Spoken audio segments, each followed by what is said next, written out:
നമസ്കാരം. Raft of പോഡ്കാസ്റ്റിൻ്റെ പുതിയൊരു എപ്പിസോഡിലേക്ക് അവർക്കും സ്വാഗതം. അങ്ങനെ റൗണ്ട് ഓഫ് 16 കഴിഞ്ഞ് ക്വാർട്ടർ ഫൈനൽ ഇന്ന് മുതൽ ആരംഭിക്കുകയാണ്.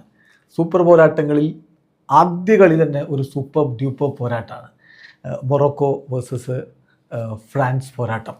അപ്പോൾ ഈ കളിയെക്കുറിച്ച് വിലയിരുത്താനും മറ്റുമൊക്കെ ആയിട്ട് നമ്മോടൊപ്പം കളി നിരീക്ഷകൻ ഷിയാബ് സാർ ഉണ്ട്. Welcome Shiyab sir. കഴിഞ്ഞ വേൾഡ് കപ്പിൻ്റെ സെമി ഫൈനൽ മത്സരത്തിൽ ഫ്രാൻസ് മൊറോക്കോയെ പരാജയപ്പെടുത്തിയതായിരുന്നു. അന്ന് പക്ഷേ മൊറോക്കോ നന്നായിട്ട് ഫൈറ്റ് ചെയ്തിട്ടുണ്ടായിരുന്നു. ഇന്നും വ്യത്യസ്തമായ ഒരു റിസൾട്ട് വരുമെന്ന് പ്രതീക്ഷിക്കുന്നുണ്ട്. 4 വർഷം മുമ്പ് നമ്മൾ കണ്ട മൊറോക്കോ അല്ല. അതെ, മൊറോക്കോ എന്ന് പറഞ്ഞാൽ അന്ന് ഡാർക്ക് ഹോഴ്സസ് എന്നുള്ള രീതിയിലായിരുന്നു മൊറോക്കോ ഉണ്ടായിരുന്നത്. പക്ഷെ സ്റ്റിൽ ഒരു first African nation to enter semifinal of FIFA world cup ഇന്ന് 2022 വേറൊരു കാമറൂണ് സെനഗലൊക്കെ ക്വാർട്ടർ ഫൈനലിൽ എത്തിയിട്ടുണ്ടായിരുന്നു. മുമ്പ് സെമി ഫൈനലിൽ ആദ്യമായിട്ട് എത്തിയ ഒരു ആഫ്രിക്കൻ നേഷൻ എന്ന് പറയുന്നതാണ്. പക്ഷേ അവരിപ്പോൾ ആക്ച്വലി എന്ന് പറയുന്നത് they are about to repeat it.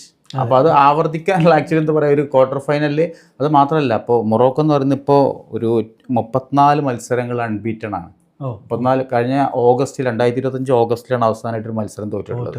34 മത്സരങ്ങൾ അൺബീറ്റൺ ആണ് മൊറോക്കോ എന്ന് പറയുന്നത്. അപ്പോൾ ഇനിയിപ്പോൾ കഴിഞ്ഞ 2022 വേൾഡ് കപ്പിൽ സെമി ഫൈനൽ നോക്കുകയാണെന്നുണ്ടെങ്കിലും നമ്മൾ ആക്ച്വലി എന്താ പറയുക, ഇതൊരു ഹെവി വെയ്റ്റ് പോരാട്ടമാണ് ആക്ച്വലി. സത്യം പറഞ്ഞിട്ടുണ്ടെങ്കിൽ നമ്മളൊരു ഒരിക്കലും ഒരു അണ്ടർഎസ്റ്റിമേറ്റഡ് അല്ല, ഒരിക്കലും അണ്ടർഎസ്റ്റിമേറ്റ് പറ്റില്ലത് ഈ മത്സരം എന്ന് പറയുന്നത്. വേണമെങ്കിൽ മൊറോക്കോക്ക് ഫ്രാൻസിനെ അട്ടിമറിക്കാൻ വരെ കഴിയുന്ന തരത്തിലുള്ള സ്ക്വാഡുണ്ട്, ഒരു സ്ക്വാഡ് ഉണ്ട് എന്നുള്ളതാണ്. അതുപോലെ തന്നെ ടീം സ്പിരിറ്റും സ്ക്വാഡും ഒക്കെ മികച്ച രൂപത്തിൽ 4 വർഷം മുമ്പത്തെ പോലെയല്ല.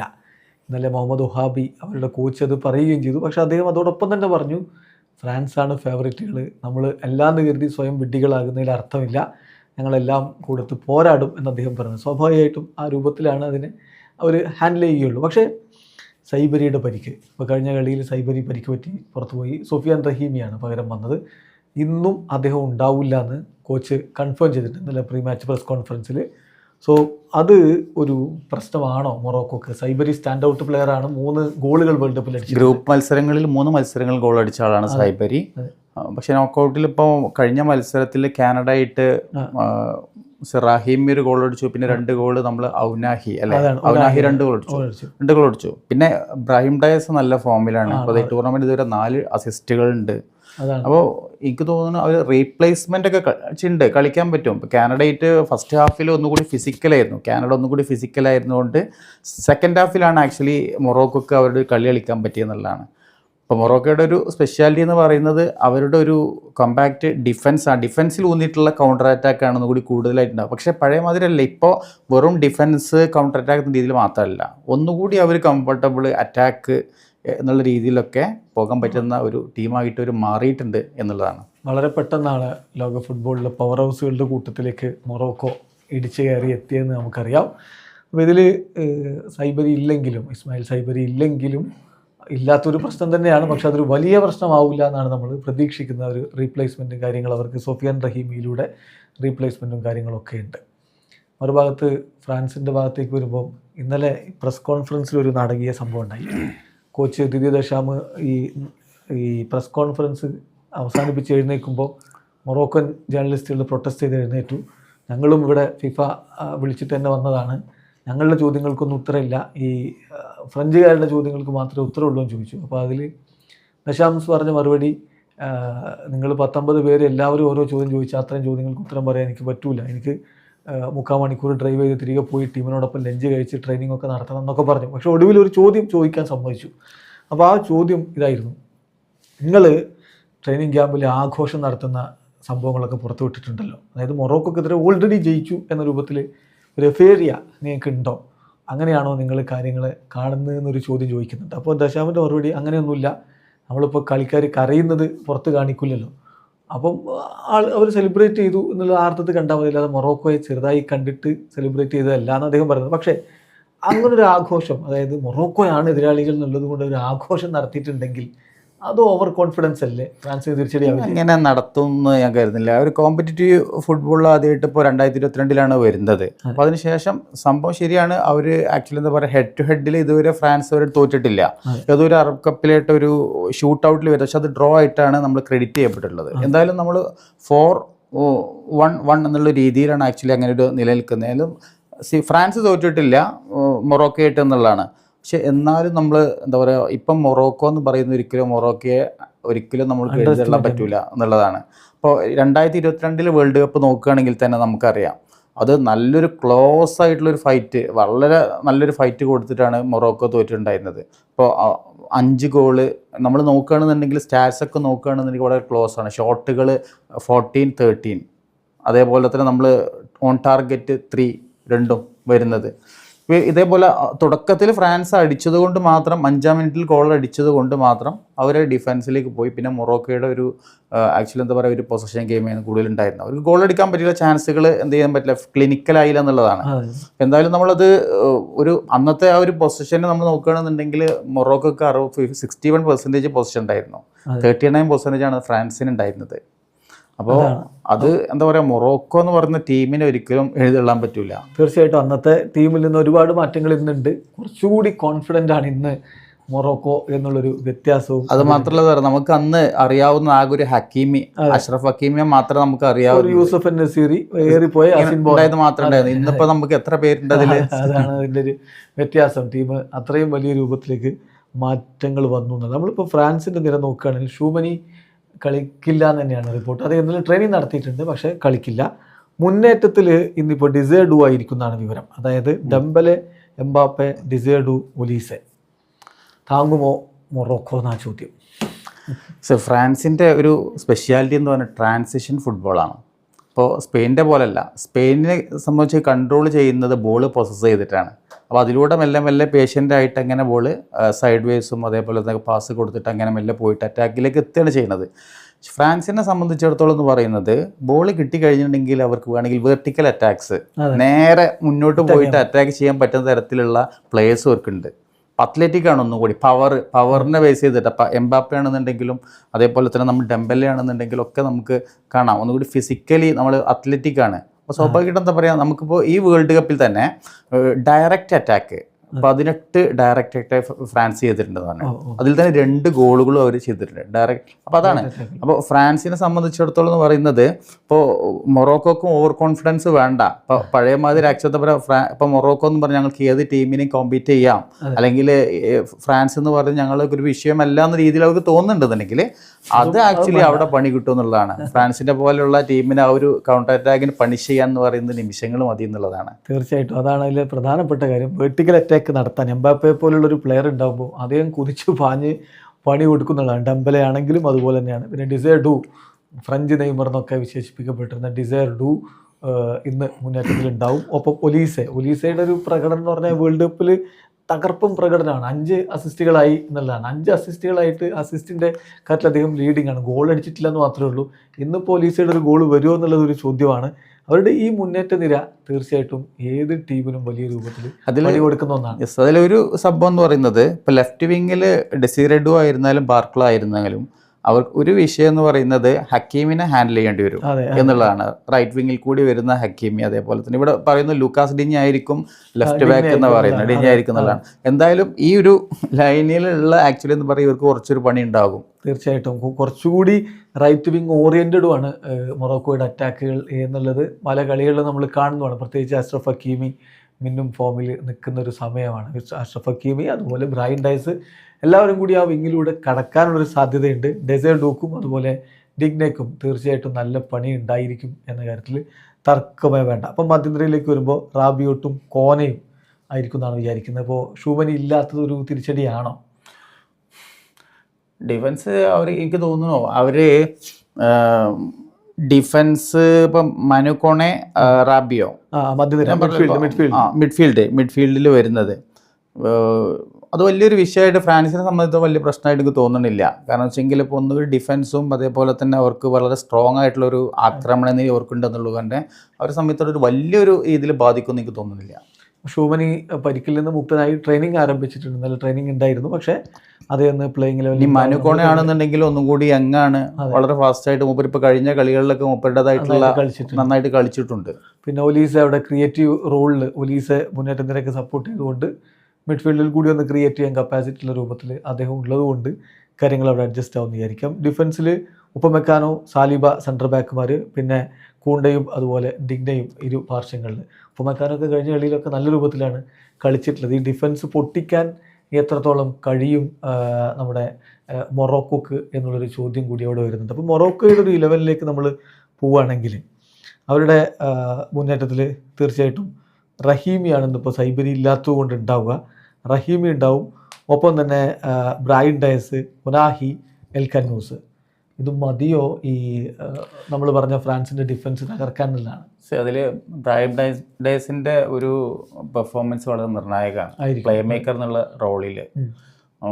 അപ്പോൾ ഫിനിഷ് ചെയ്യാൻ ഇപ്പോൾ റഹീമൊക്കെ വളരെ ക്ലിനിക്കലി ഫിനിഷ് ചെയ്യുന്ന ആളാണ്. പിന്നെ അതേപോലെ തന്നെ നമ്മൾ ബാക്കിയുള്ളത് നമ്മൾ അനൗൺസ് ഇതിൽ വരുന്നത് അവനായി കഴിഞ്ഞ കളിയിൽ 2 ഗോൾ അടിച്ച ആളാണ്, 2 ഗോൾ അടിച്ചാണ്. അപ്പോൾ കാനഡ എന്നുണ്ടെങ്കിൽ ഒന്നുകൂടി ഫിസിക്കലി നല്ല സ്ട്രോങ് ആയിട്ട് കളിച്ച ടീമാണ്.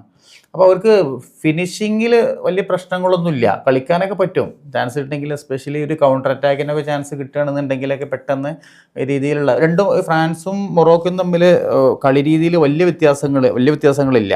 ഇപ്പോൾ രണ്ടും ഇതേപോലെ തന്നെ മൊറോക്കോ എന്ന് പറയുന്നത് ഒന്നുകൂടി ഡിഫൻസ് ഒന്നുകൂടി സ്ട്രോങ് ആക്കിയിട്ട് തരം കിട്ടുമ്പോൾ ഇപ്പോൾ കൗണ്ടർ അറ്റാക്കിങ്ങിലേക്ക് കൂടുതൽ പോകുന്നതാണ്. പക്ഷെ വെറും ഇപ്പോൾ പഴയ പോലെ തന്നെ ഡിഫൻസ് കൗണ്ടർ അറ്റാക്കിൽ മാത്രം ആശ്രയിക്കാതെ ഒന്നുകൂടി ബോൾ കയ്യിലൊക്കെ വെച്ചിട്ടൊക്കെ കളിക്കാൻ വേണ്ടി ശ്രമിക്കുന്ന ടീമാണ്. പക്ഷെ ഫ്രാൻസിനെ സംബന്ധിച്ചിടത്തോളം കൂടുതൽ ബോൾ കയ്യിൽ വെക്കണമെന്നൊന്നുമില്ല, അവർക്കറിയാം ട്രാൻസിഷൻ കിട്ടി കഴിഞ്ഞിട്ടുണ്ടെന്നുണ്ടെങ്കിൽ അവർ വളരെ വേഗത്തിൽ 3-4 പാസ് കൊണ്ട് അപ്പുറത്തെത്തും, എത്താനുള്ള ഒരു കപ്പാസിറ്റി. ഇന്നിപ്പോൾ മറ്റൊരു ഇൻട്രസ്റ്റിംഗ് ആയിട്ടുള്ള കാര്യമുള്ളത് കട്ട ഫ്രണ്ട്സാണ് രണ്ട് ടീമിൻ്റെയും 2 ഭാഗത്ത് 2 ക്യാപ്റ്റന്മാരായിട്ട് വരുന്നത്. അഷ്റഫ് ഹക്കീമിയും കിലിയൻ എംബാപ്പയും അവർ തമ്മിൽ അത്രയും തിക്ക് ഫ്രണ്ട്സ് ആണെന്ന് നമുക്ക് എല്ലാവർക്കും അറിയാം. അപ്പോൾ എൻ്റെ ചോദ്യം എന്ന് പറഞ്ഞാൽ ഇതിൽ അവസാനം ഏത് ഫ്രണ്ടായിരിക്കും ചിരിക്കുക? അഷ്റഫ് ഹക്കീമിയും കിലിയൻ എംബാപ്പയും. ആര് ചിരിക്കുന്നതാണ് ചോദ്യം, ആര് ജയിക്കാനാണ് സാധ്യത കാണുന്നത്? കേട്ടോ, ഒന്ന് മൊറോക്കോയുടെ ഭാഗത്തുനിന്ന് ഇപ്പോൾ കഴിഞ്ഞ പ്രാവശ്യം സെമി ഫൈനൽ എനിക്ക് മൊറോക്കോ എന്ന് പറയുന്ന ഇപ്രാവശ്യം ഒന്നാമത് കഴിഞ്ഞ പ്രാവശ്യത്തെ സെമി ഫൈനലിസ്റ്റുകളാണ്. അവർ വെറുതെ മത്സരിച്ച് പോകാൻ വന്നതല്ല. അപ്പോൾ തീർച്ചയായിട്ടും അവർക്ക് വളരെ ഫോക്കസ്ഡ് ആണ്, റിസൾട്ട് അവർക്ക് വേണം. ഈ വേൾഡ് കപ്പുമായി ബന്ധപ്പെട്ടിട്ടൊക്കെ വലിയ രീതിയിൽ തന്നെ അവർക്ക് ആംബിഷൻ ഉണ്ട് എന്നുള്ളതാണ്. അത് വളരെ വ്യക്തമാണ്, നമ്മുടെ കളിയിൽ നിന്നൊക്കെ വളരെ വ്യക്തമാണെന്നുള്ളതാണ്. അപ്പോൾ ഫ്രാൻസിനെ സംബന്ധിച്ച് എന്താ പറയുക, ഒരു അപ്സെറ്റ് അല്ലെങ്കിൽ എന്താ പറയുക, അത് അട്ടിമറിക്കാനൊക്കെ കെൽപ്പുള്ള ഒരു ടീം തന്നെയാണ് മൊറോക്കോ എന്ന് പറയുന്നത്. നമ്മൾ തുടർച്ചയായിട്ടുള്ള മത്സരം ഇത് നോക്കിയിട്ടുണ്ടെങ്കിൽ റിസൾട്ടൊക്കെ നോക്കിയിട്ടുണ്ടെങ്കിൽ മനസ്സിലാകും മൊറോക്കോ വളരെ കൺസിസ്റ്റൻ്റ് ആണ് അവരുടെ പെർഫോമൻസ്. ഇനിയിപ്പോൾ വലിയ ഗോളിന് ജയിച്ചില്ല, അതിൽ തോൽപ്പിക്കാൻ ഭയങ്കര ബുദ്ധിമുട്ടാണ് മൊറോക്കോയെ. ഇപ്പോൾ ഈ വേൾഡ് കപ്പിലും ഒരു മത്സരം പോലും തോറ്റിട്ടില്ല, അപ്പോൾ ഭയങ്കര ബുദ്ധിമുട്ടാണ്. അപ്പോൾ ഒരുപക്ഷെ എന്താ പറയുക, ഈ കളിയിൽ കൊണ്ടുപോയിട്ട് ഗോൾ അടിപ്പിക്കാൻ സമ്മതിക്കാതെ പോയിട്ട് ഷൂട്ട് ഔട്ടിലേക്ക് എത്തിക്കഴിഞ്ഞിട്ടുണ്ടെങ്കിൽ എന്താ സംഭവിക്കുക നമുക്ക് പറയാൻ പറ്റൂല. അതാണ് ഓക്കെ. പക്ഷേ സ്റ്റിൽ ഫ്രാൻസ് എന്ന ടീമിൻ്റെ ഒരു ശക്തമായിട്ടുള്ളൊരു ആക്രമണ നിര ഫ്രാൻസിനുണ്ട്. ഇപ്പോൾ ഈ ഒരു വേൾഡ് കപ്പിൽ ഏറ്റവും സ്ട്രോങ് ആയിട്ടുള്ള ഒരു അറ്റാക്കിംഗ് ലൈൻ ഉള്ളത് ഫ്രാൻസിനാണ്, യാതൊരു സംശയമില്ല. അപ്പോൾ അതിൽ ഏതെങ്കിലും ഒരാൾക്ക് ഒരു സ്പേസ് കിട്ടിയിട്ടുണ്ടെങ്കിൽ, ഗോൾ കിട്ടിയിട്ടുണ്ടെങ്കിൽ നമുക്ക് ഒരുപക്ഷെ എന്താ പറയുക, ഫ്രാൻസിന് അവിടെ ഒരു അഡ്വാൻറ്റേജ് ഉണ്ട് എന്നുള്ളതാണ്. പിന്നെ കിലിയൻ എംബാപ്പെ തന്നെ ഗോൾ അടിക്കണോ എന്നുള്ളത് നമുക്ക് പറയാൻ പറ്റില്ല. അപ്പോൾ ടീം എന്നുള്ള ഒരു പക്ഷേ പറയാൻ പറ്റില്ല. നമുക്ക് ചിലപ്പോൾ ഡെമ്പലെ പെർഫോം ചെയ്യാം, അല്ലെങ്കിൽ ഇപ്പുറത്ത് ഒലീസ ഉണ്ട്, അല്ലെങ്കിൽ മറ്റുള്ള ഡുവൽ ബാർക്കുള പോലുള്ള പ്ലേയേഴ്സൊക്കെ ഉണ്ട്. അപ്പോൾ ഒരുപക്ഷെ എന്താ പറയുക, നമ്മളിപ്പോൾ ഇവർ തമ്മിലുള്ള ഡുവല് നമുക്കൊന്നും പറയാൻ പറ്റില്ലെങ്കിലും നമുക്കൊരു മത്സരം പറയുകയാണെങ്കിൽ തോന്നുന്നു ചെറിയൊരു എഡ്ജെങ്കിലും ഫ്രാൻസിനുണ്ടെന്നുള്ളത്. 2-1 ഫ്രാൻസ് ജയിക്കണം എന്നാണ് ഞാൻ വിചാരിക്കുന്നത്. അപ്പോൾ 2-1 ഫ്രാൻസ് ജയിക്കുന്നതാണ് സാറ് വിചാരിക്കുന്നത്. അപ്പോൾ നമ്മൾ കഴിഞ്ഞ കളിയിൽ പരാഗ്വെ ഒരു ഡേർട്ടി ഫുട്ബോൾ ടാക്ടിക്സ് ഒക്കെ എടുത്തത്, അതെന്തായാലും നമ്മൾ ഇന്ന് മൊറോക്കോയുടെ ഭാഗത്തുനിന്ന് പ്രതീക്ഷിക്കുന്നില്ല എന്നുള്ളതാണ്. മൊറോക്കോ ശരിക്കും കളിക്കാൻ തന്നെ റെഡി ആയിട്ടായിരിക്കും വരുന്നുണ്ട്. അപ്പോൾ നമ്മൾ 2 ടീമിൻ്റെയും ഒരു ലഭ്യമായിട്ടുള്ള വിവരങ്ങൾ വെച്ചിട്ടുള്ള 11 നോക്കുകയാണെങ്കിൽ ഗോൾ കീപ്പറായിട്ട് ബൈഗ്നൻ, ഡിഫൻസിൽ കൂണ്ടെ, ഒപ്പം മെക്കാനോ, സാലിബ, ഡിഗ്നെ, മധ്യനിരയിൽ കോനെ, റാബിയോട്ട്, ഒലീസെ, മുന്നേറ്റത്തിൽ ഡംബലെ, എംബാപ്പെ, ഡിസേർഡോ. ഇതാണ് നമ്മൾ പ്രതീക്ഷിക്കുന്ന ഫ്രാൻസിൻ്റെ ഒരു 11 എങ്കിൽ മറുഭാഗത്ത് Bono, Hakimi, Diop, Riyad, Mazraoui, Bouaddi, El Aynaoui, Diaz, Ounahi, El Khannouss, Rahimi. ഇതാണ് നമ്മൾ മൊറോക്കോയുടെ ഭാഗത്തും പ്രതീക്ഷിക്കുന്നത്. ഇനി എൻ്റെ ചോദ്യം ഈ കളിയിൽ നിന്ന് കുറച്ചൊന്നങ്ങ് മാറി എന്നാൽ കളിയോട് തന്നെ ചേർന്ന് നിൽക്കുന്ന കാര്യങ്ങൾ തന്നെയാണ്. ഇപ്പോൾ 8 ഗോളുകളായി മെസ്സി, 7 ഗോളുകളായി എംബാപ്പെ. ഈ റേസ് എപ്പോൾ വേണമെങ്കിലും അവസാനിക്കാം, ഏത് ടീം പുറത്തായാലും അപ്പോൾ തീരും. അപ്പോൾ എംബാപ്പെ ഇന്ന് എന്തായാലും മെസ്സിയെ മറികടക്കാനുള്ളൊരു ശ്രമങ്ങൾ നടത്തൂലേ, ഗോളിൻ്റെ എണ്ണം കൂടൂലേ എന്നുള്ളതാണ്. എംബാപ്പെ ടീമിന് വേണ്ടിയിട്ട് Mbappe is on A mission എനിക്ക് തോന്നിയിട്ടുള്ളത്. അതായത് ഫ്രാൻസിന് ഇത്തവണ കപ്പ് നേടിക്കൊടുക്കുക. പക്ഷെ അതിന്റെ ഭാഗമായിട്ട് ഇൻഡിവിജ്വലി ഒരു ഗെയിം പ്ലാനിന്റെ ഭാഗമായിട്ട് പോകുമ്പോൾ ഗോൾ അടിക്കുന്നു എന്നുള്ളത് മാത്രമാണ്. അപ്പൊ അവർ ആക്ച്വലി പറഞ്ഞു ട്രാൻസ്ലേറ്റ് ഗെയിമിന്റെ ഭാഗമായിട്ട് വളരെ ഫാസ്റ്റ് ആയിട്ടുള്ള ഫിസിക്കലി അത്ലറ്റിക് ആയിട്ടുള്ള ഒരു പ്ലെയർ ആണ്. അപ്പോൾ സ്വാഭാവികമായിട്ടും മറ്റുള്ളവരെ അപേക്ഷിച്ച് ഒന്നുകൂടി ഏറ്റവും നല്ല അവിടെ ഏറ്റവും മികച്ച ഒരു പ്ലെയറാണ് എംബാപ്പെ എന്ന് പറയുന്നത്. അപ്പോൾ അതിന്റെ ഭാഗമായിട്ട് കൂടുതൽ ഗോൾ അടിക്കുന്നതും എംബാപ്പേനാണെന്നുള്ളതാണ്. പക്ഷേ ഈ ഒരു കളിയിൽ ശരി നമ്മൾ എംബാപ്പെ തന്നെ ഗോൾ അടിക്കണം നിർബന്ധമില്ല എന്നുള്ളതാണ്. പിന്നെ 2 അസിസ്റ്റ് നിലവിലുണ്ട്. പിന്നെ പക്ഷെ എന്താ പറയുക, ഇവിടെ നമ്മളിപ്പോൾ മൊറോക്കോയുടെ നമുക്ക് അൺപ്രഡിക്റ്റബിൾ ആണ്. എംബാപ്പെ തന്നെ ഗോൾ അടിക്കോ എന്നുള്ളതിനെ കുറിച്ച് നമുക്ക് പറയാൻ പറ്റില്ല എന്നുള്ളതാണ്. അതായത് മെസ്സിയുടെ റോളും എംബാപ്പയുടെ റോളും വ്യത്യസ്തമാണ്. അവിടെ മെസ്സി കളിച്ചെങ്കിലേ ടീം ഒന്ന് ഉഷാറാവൂ എന്നുള്ള അവസ്ഥയിലാണ് അർജന്റീന. ഇവിടെ അങ്ങനെയല്ല, മുന്നേറ്റത്തിനൊക്കെ നല്ല ഓക്കെയാണ്. ആ കൂട്ടത്തിലങ്ങ് എംബാപ്പെ കൂടി അദ്ദേഹത്തിൻ്റെ റോള് ചെയ്യേണ്ടതുണ്ട് എന്ന് മാത്രമേ ഉള്ളൂ. അപ്പോൾ അതുകൊണ്ട് എംബാപ്പെ കുറച്ചുകൂടി ഒന്ന് ഫ്രീ ആണ് അദ്ദേഹത്തിൻ്റെ മൈൻഡും കാര്യങ്ങളെന്നൊക്കെ വിചാരിക്കാം. മറുഭാഗത്ത് അങ്ങനെയല്ല മെസ്സിയുടെ അവസ്ഥ. പക്ഷേ മെസ്സി 39-ാം വയസ്സിൽ ഈ കളിക്കുന്ന കളി എല്ലാവരെയും അത്ഭുതപ്പെടുന്നതാണ്. അതോടൊപ്പം ഇപ്പോൾ ഫ്രാൻസിൻ്റെ റഫറിയാണ് നമ്മുടെ ഫ്രാങ്കോയിസ് ടെക്സിയറാണ് ഈ ഈജിപ്തിനെതിരെയുള്ള കളി അർജന്റീന നിയന്ത്രിച്ചിരുന്നത്. പക്ഷേ ആ റഫറിങ് ടീം പൂർണ്ണമായിട്ടും ഫ്രഞ്ച് ആയിരുന്നില്ല. ഇവിടെ ഇപ്പോൾ അർജന്റീനക്കാരനായിട്ടുള്ള ഒരു റഫറി മാത്രമല്ല, 5 പേരും ഓൺ ഫീൽഡിലുള്ള 5 പേരും, അതായത് 2 ലൈൻസ്മാനും പിന്നെ പുറത്ത് നിൽക്കുന്ന 4th ഒഫീഷ്യലൊക്കെ അടക്കം 5 പേരും അർജന്റീനക്കാരെ തന്നെയാണ് ഫിഫ അപ്പോയിൻ്റ് ചെയ്തിട്ടുള്ളത് ഈ ഫ്രാൻസിൻ്റെ കളിക്ക്. അപ്പോൾ അതിനെതിരെ ഒരു വിവാദം എന്തായാലും നടക്കുന്നുണ്ട്. കാരണം ഫ്രാൻസിൻ്റെ വേൾഡ് കപ്പിലെ ഈ അർജന്റീനയുടെ ടൈറ്റിൽ ഡിഫെൻഡിങ്ങിനുള്ള ഡയറക്റ്റ് ത്രെറ്റ് എന്ന് പറയുന്നത് ഫ്രാൻസാണ്. അപ്പം അങ്ങനെയുള്ള സമയത്ത് സാധാരണ ഇങ്ങനെ അപ്പോയിൻ്റ് ചെയ്യാറില്ല ഫിഫ. ഇപ്പം എന്തിനാണ് ഇങ്ങനെ വിവാദങ്ങൾ ഉണ്ടായിക്കോട്ടെ എന്ന് വിചാരിച്ച് തീരുമാനങ്ങൾ എടുക്കുന്നതെന്നും ഈ ആൾക്കാർ പറയുന്ന ഈ ഗൂഢാലോചന സിദ്ധാന്തം ശരിയാണോ എന്ന് തോന്നിക്കുന്നത് എന്തിനാണ്? ഇത് ഒന്നും ലോജിക്കില്ലാത്ത കാര്യമാണ്. കാരണം എന്തുകൊണ്ടാണെന്ന് വെച്ചെങ്കിൽ എന്താ പറയുക, അപ്പോൾ ഒരിക്കലും അർജന്റീനൻസ് ഒഫീഷ്യൽസിനെ മാത്രം കളിയിൽ മുഴുവനായിട്ട് എല്ലാ മേഖലയും അവരെ മാത്രം ഫ്രാൻസ് എന്ന ത്രെറ്റിനെ ഒഴിവാക്കുക ഒരിക്കലും ഒരു നമ്മൾ റാഷണൽ അല്ല, യുക്തിക്ക് നിരക്കുന്ന കാര്യങ്ങളല്ലല്ലോ സംഭവം. ഇതൊക്കെ ആക്ച്വലി എന്താ പറയുക, നമ്മളിപ്പോൾ ഒരു കളിയുടെ ഒരു നടപടിക്രമത്തിന്റെ ഭാഗമായിട്ട് അങ്ങനെ പോകുന്ന കാര്യങ്ങളാണ്. അല്ലെങ്കിൽ ഇപ്പം ഈ റഫറിമാർക്കൊക്കെ ഇതിൻ്റെ ഇടയിൽ കളിയിൽ അങ്ങനെ സ്വാധീനിക്കാൻ കഴിയുന്നുണ്ട് സാർ വിചാരിക്കുന്നുണ്ടാവും. ചെറിയ ചില മാറ്റങ്ങളൊക്കെ വേണമെങ്കിൽ, ചില വിസിലുകളൊക്കെ ഈ 50-50 കോളുകളിലൊക്കെ വേണമെങ്കിൽ അങ്ങോട്ടും ഇങ്ങോട്ടൊക്കെ വരാം. അതന്നെ മനഃപൂർവ്വം ചെയ്യുന്ന പറ്റൂല. കാരണം അത്രയും ക്യാമറകൾ ഇങ്ങനെ വലിയൊരു സ്റ്റേജില് ഇങ്ങനത്തെ രീതിയിലുള്ള ഒരു മൽപ്രാക്ടീസ് നടത്താൻ ഒരിക്കലും കഴിയില്ല. പക്ഷെ 50-50 കോളുകൾ ഒരു പക്ഷെ എല്ലാ മത്സരവും നമ്മൾക്ക് സംശയകരമായ രീതിയിലുള്ള കോളുകൾ ഉണ്ടാവാറുണ്ട്. നമുക്ക് തന്നെ തോന്നാറുണ്ട് ഇപ്പൊ ഇത് എങ്ങനെ പെനാൽറ്റി കൊടുക്കും, അല്ലെങ്കിൽ ഇതെങ്ങനെ ഇപ്പൊ ഇത് ഇങ്ങനെ വരുന്നത് എന്നുള്ളത് നമുക്ക് തന്നെ തോന്നാറുണ്ട് എത്രയോ കളികളിൽ. ഓക്കെ, അപ്പോൾ അത് അത്രയേ ഉള്ളൂ അക്കാര്യത്തില്. പക്ഷെ വേണമെങ്കിൽ ഫിഫയ്ക്ക് വിവാദം ഒഴിവാക്കായിരുന്നു. ഒരു കാര്യമില്ലാതെ ഇങ്ങനെ സാധാരണ ഇങ്ങനെ സംഭവിക്കാറില്ല. ഒരു രാജ്യത്ത് തന്നെ മുഴുവൻ പേരെയും, അതും ഇങ്ങനെ ഒരു ഫൈറ്റിലൊക്കെ നിൽക്കുന്ന ഒരു ഘട്ടത്തിൽ അങ്ങനെ ഡിപ്ലോയ് ചെയ്യാറില്ല എന്നുള്ളതാണ് ഒരു ചർച്ചയ്ക്ക് വഴി വെച്ചത്. ദശാം പറഞ്ഞത് എന്തായാലും എൻ്റെ എതിരാളി റഫറി അല്ല മൊറോക്കോയാണ് എന്ന് പറഞ്ഞ് ഒഴിവാക്കുകയാണ് അദ്ദേഹം ഇന്നലെ മാധ്യമങ്ങൾ ചോദിച്ചപ്പോൾ അതിനോട് മറുപടിയായിട്ട് പറഞ്ഞത്. ഇനി ഒറ്റ ചോദ്യം കൂടി, നമ്മൾ ഓൾറെഡി ഇപ്പോൾ ഇതിൻ്റെ പ്രഡിക്ഷനൊക്കെ പറഞ്ഞു കഴിഞ്ഞിട്ടുണ്ട്. നമ്മുടെ ക്രിസ്ത്യാനോ റൊണാൾഡോ പറഞ്ഞിട്ടുണ്ടായിരുന്നു വേൾഡ് കപ്പിന് തുല്യമാനമാണ് യൂറോ കപ്പിന് അദ്ദേഹം പറയുന്നുണ്ടായിരുന്നു.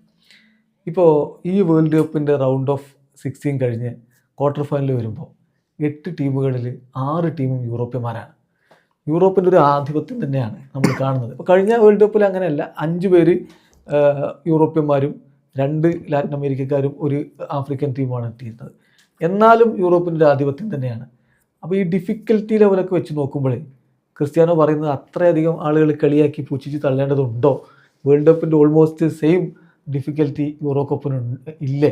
അദ്ദേഹത്തിൻ്റെ ആ ഒരു വാദം നമ്മൾ വാദത്തിനെങ്കിലും അംഗീകരിക്കേണ്ടതല്ലേ? എന്താണ് അത് പറയാൻ പറ്റില്ല. എന്തുകൊണ്ടാണെന്ന് വെച്ചെങ്കിൽ ഇപ്പോൾ ലാറ്റിൻ അമേരിക്കൻ ഫുട്ബോളും അതായത് യൂറോപ്യൻ ഫുട്ബോളിൻ്റെ ഒരു സ്പെഷ്യാലിറ്റി കാണുന്നത് ഒന്നുകൂടി ഒരു പ്രായോഗികത.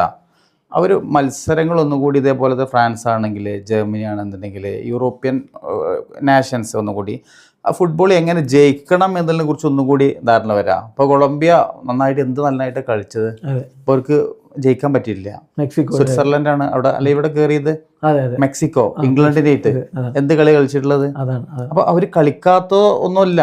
അപ്പോൾ ചില മത്സരങ്ങളിൽ ഒരുപക്ഷെ എന്താ പറയുന്നത്, എങ്ങനെ വിജയിക്കണതിനെ കുറിച്ച് ഒന്നുകൂടി ചെറിയ ടെക്നിക്കലായിട്ടുള്ള സംഭവങ്ങളുടെ കാര്യങ്ങളിലൊക്കെ ഒന്നും കൂടി യൂറോപ്യൻ നേഷൻസിന് ഉണ്ട് എന്ന് തോന്നാറുണ്ട്. പക്ഷേ എന്ന് വെച്ചിട്ട് അതൊന്നും പറയാൻ പറ്റില്ല നമുക്ക്. ഇപ്പോൾ ബ്രസീലിനെ സംബന്ധിച്ചിടത്തോളം വേൾഡ് കപ്പ് ഏറ്റവും കൂടുതൽ നേടിയതാരാണ്?